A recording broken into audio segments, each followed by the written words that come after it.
একজন ভাই প্রশ্ন করছেন,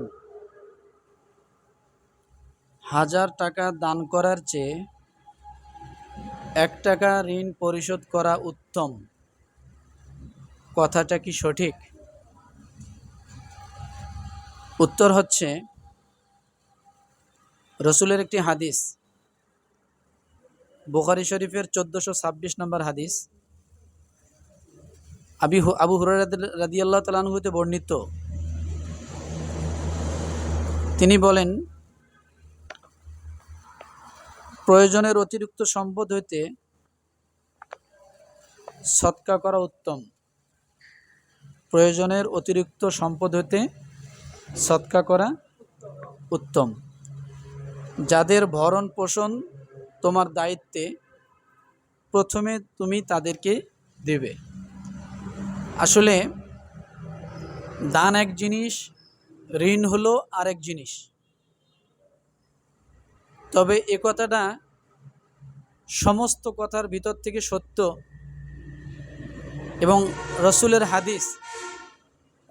হাদিস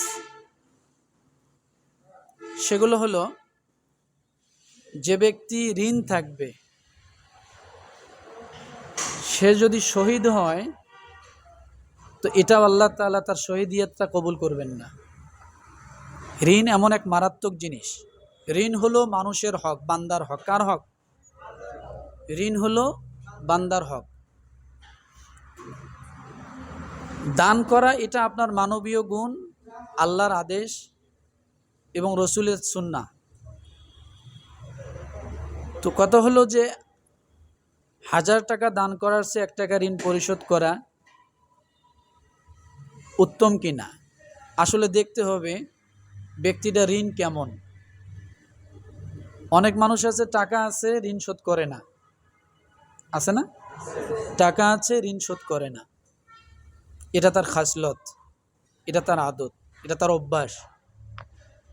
আবার অনেক মানুষ আছে, অভাবের তাড়নায় ঋণ নিয়েছে কিন্তু ঋণ পরিশোধ করতে পারতেছে না।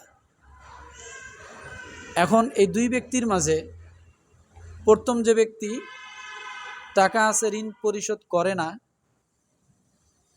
ওই ব্যক্তি যদি ঋণ পরিশোধ না করিয়া দান করতে থাকে, তাহলে মানুষের হক নষ্ট করা বা মানুষকে সময় মতো টাকা পয়সা না দেওয়া, এটা যে তার গুনাহ হচ্ছে, এই গুনাহ তার হতে থাকবে। আর যদি সে হঠাৎ পরিস্থিতিতে পড়ে কোথাও দান করতেছে, তো অবশ্যই সে দানের দ্বারাও কি আছে? সওয়াব আছে। এই জন্য দান কখনো বেফলে যাবে না। আর ঋণ তাকে সবসময় পরিশোধ করার জন্য শরীয়ত সবসময় তাগাদা করে, এবং ঋণ তাকে পরিশোধ করতে হবে।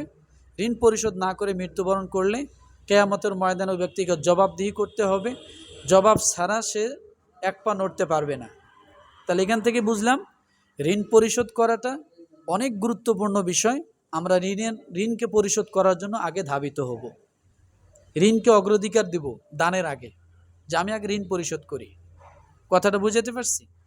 আর দানের ক্ষেত্রে বলা হয়েছে যে আপনি আপনার পরিবারকে যে ইনকাম করে খাওয়াচ্ছেন, আপনার পরিবার যে আপনার ইনকাম খাচ্ছে, এটাও কিন্তু দান।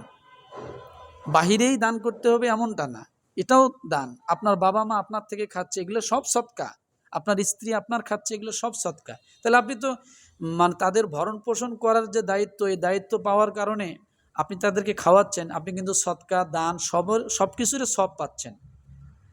তাহলে আপনি ঋণ কেন ধরে রাখবেন? ঋণ অবশ্যই পরিশোধ করতে হবে। ঋণ পরিশোধ না করলে সে জালেমের কাতারে অন্তর্ভুক্ত হবে।